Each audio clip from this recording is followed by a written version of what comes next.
Hello YouTube and welcome back to Ships and Stuff. Now so far in this series we've covered a total of 3 ships. The White Base, the Archangel, and the Ptolemaios. All the good guy main character ships. But today I thought it'd be interesting to take a look at a quote-unquote bad guy ship. So today we'll be taking a look at the infamous Musai-class from the Principality of Zeon. The Musai has a long and storied history compared to everything else we've covered so far, as it starts its original production run in 0074, a full 5 years before the outbreak of the One-Year War.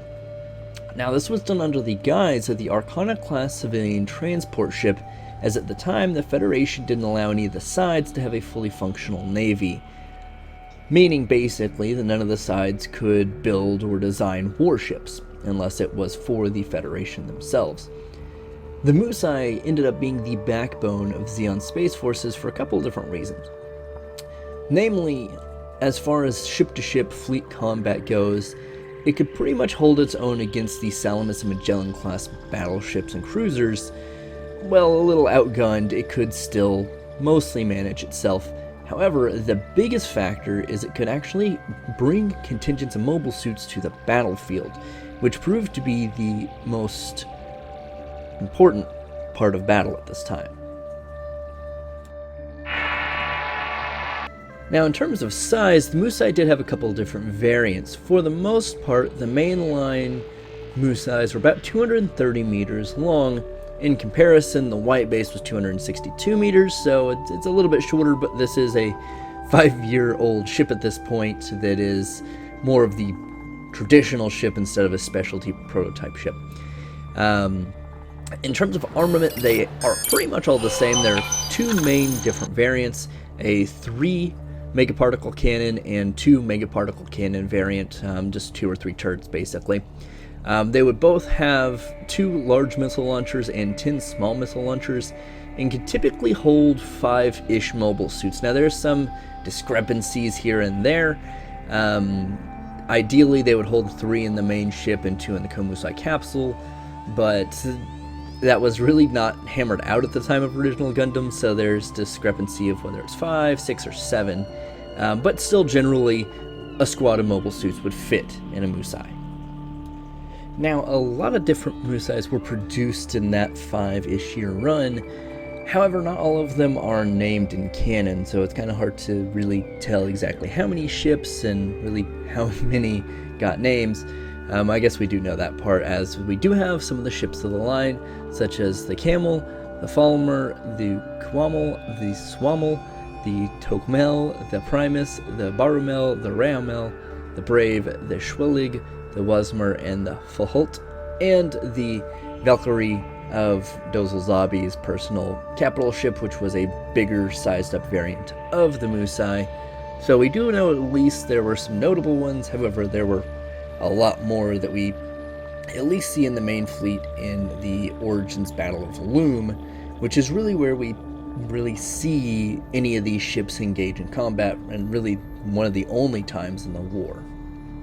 The first engagement in fleet combat for the Zeon Navy was the Battle of Loum, where they were mostly put up against the 2nd Space Fleet, or otherwise known as the Tiananmen Fleet, which made up the vast majority of the Federation's naval forces in space, mostly of Salamis-like cruisers, so they're very comparable as both size and firepower to the Musais. While they did have a longer firing range and somewhat higher output cannons, they were not drastically different to where they would be outmatched.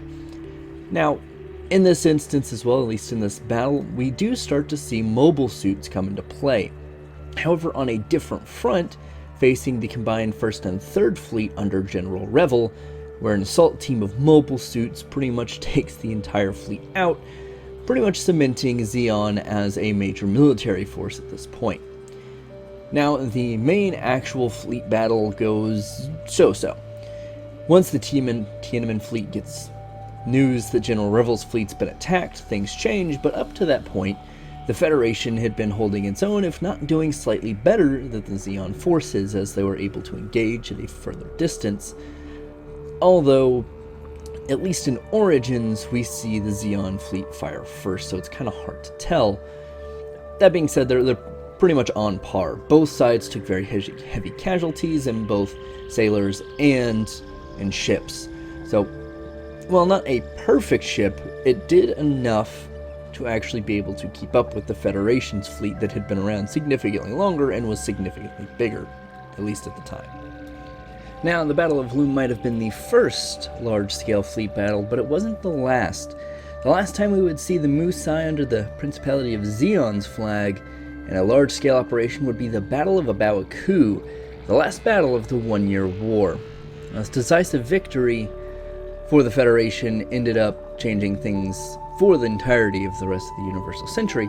However, everything was being used. Zeon was at the very, very final pushing point, kind of the Berlin for the Germans in World War II. This was the final line of defense. So everything was being used. Craft that weren't even complete, much like the Zeon, were being sent out just to fight. Just something to put fire out so they could maybe, hopefully, stop the Federation.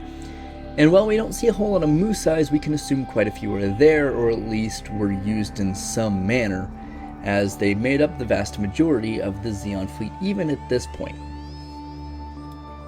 And while the Principality did eventually fall, the Musai did have a very illustrious career, being not only a capable combat ship, but also a carrier of mobile suits, which would allow the Principality to run small operations and implement hit and fade tactics that the Federation had never implemented or prepared for, as they didn't really have any enemies at this point. Much like all of the underdogs, hit and fade tactics tend to work very good at harassing a larger scale force without having to draw yourself into a large, long drawn out bloody battle or war of attrition. Eventually, unfortunately, that is what happened to the Principality, but the Musai did have a couple of very notable captains. Not only did the Valkyrie, the specialty version of the Musai that was scaled up about 20%, belong to Dozle Zabi, but Char also had his own custom Musai, the Falmer, which was used in the original 0079 Mobile Suit Gundam to sneak into Bright Noah to take pictures and eventually destroy most of Project V. So, a lot of autonomy in these very capable ships did help Zeon project its force throughout space along all the sides, and really made it a very difficult situation for the Federation to operate at all in space. While the Principality did fall, the Musai did not. It actually found a second life in the remnant of Zeon forces and eventually Neo-Zeon. As the later production ships of the Musai in 0079 started to get upgraded into the late 0080s, a little after the Zeta and Double Zeta incidents, the Musai-class light cruisers had started to be implemented by the Neo-Zeon forces as being retrofitted effectively at Axis, and even saw action with the Zeon remnants up until 0096. So this ship had almost a 20-year life cycle. This was a very solid, sturdy ship that really did get outmatched very quickly by the time, 0080, 0083, 0085 rolled around. It still was able to at least house those smaller contingents of troops, mobile suits, and be able to fight off at least smaller groups of ships to at least be able to battle in skirmishes, well, not full fleet battles. The Musais were a turning point in ship design philosophy. Up to this point, while the Federation did have the Columbia-class carriers, they didn't try to mix the two, and while we do see an original Gundam, the Salamises get outfitted to be able to hold GMs, they were never originally designed that way, and it doesn't necessarily make a whole lot of sense internally how that would work. But at least Zeon knew the mobile suits were going to revolutionize battle. They were going to be the bow and arrow of this era, and they planned for that. All of their ships had the capability of carrying at least a few mobile suits to be able to combat anything they might run into, and at the point, the Federation didn't have really any kind of weapons to stop mobile suits. Their large beam cannons were far too slow to be able to target a mobile suit unless it was standing still, and all of the anti-aircraft fire just wouldn't do anything. It wouldn't penetrate the armor unless it scored a critical hit on like the eye or a joint or something like that. It just wasn't going to do any damage. But that has been the Musai, this entire class of ships relegated to history. What do you guys think? What do you think of the Musai? What do you think of the other ships Zeon implemented, such as their more dedicated carriers or supply craft? And what would you like to see next? Leave those in the comments below. Leave a like and subscribe, because of course we also do more than just lore. We have the news, we have all kinds of Gunpla reviews, and of course we have the Gunpla lineup. So if you want to know what's coming out this month, you can check it out. Be sure to stop over to our Teespring store as well, so you can get yourself some stick merch, and maybe one day we'll have specific ships and stuff merch. Thanks for watching, and keep on building.